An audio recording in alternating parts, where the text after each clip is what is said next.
विद्वानों की कथा। एक समय की बात है, एक गांव में एक गुरु रहते थे जिन्हें खबर हो गई कि एक अन्य नगर में एक और विद्वान आए हुए हैं। वे अद्भुत ज्ञान के मालिक थे और आगे बढ़ने के लिए सबकी सहायता कर सकते थे। ये खबर सभी को बहुत पसंद आई और सभी लोग उस नगर में उनसे मिलने के लिए जूझने लगे। इन दो विद्वानों की राजिया को पता चलते ही वहां का राजा उनसे बात करने के लिए अपने दरबार में बुला ले आए। राजा ने दोनों विद्वानों से अपने राज्य में ज्ञान का प्रचार करने का आग्रह किया। दोनों विद्वान ने राजा के आह्वान को स्वीकार किया और उन्होंने राजा के सामने आगे जाकर कहा, आपके सामर्थ्य के लिए हमें गर्व महसूस हो रहा है महाराज। हम आपकी सेवा में हमारा सर्वोच्च कर्तव्य मानने के लिए तत्पर हैं।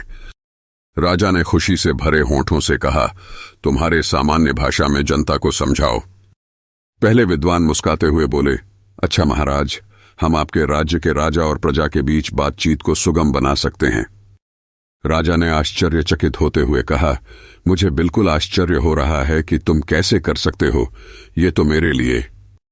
दूसरे विद्वान ने मुस्कुराते हुए कहा, महाराज, हम आपके राज्य के लोगों को सामग्री के बिना खाने का ज्ञान दे सकते हैं।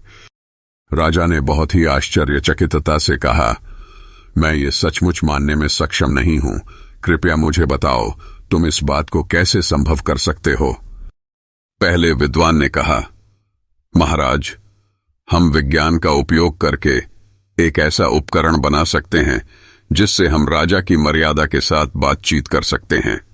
यह उपकरण हमारे बहुत सारे प्रयोगों को सुलभ बना सकता है और आपके ग्रामीणों के बीच सामर्थ्य का निर्माण कर सकता है। दूसरे विद्वान ने कहा, महाराज, हम खाना खाने की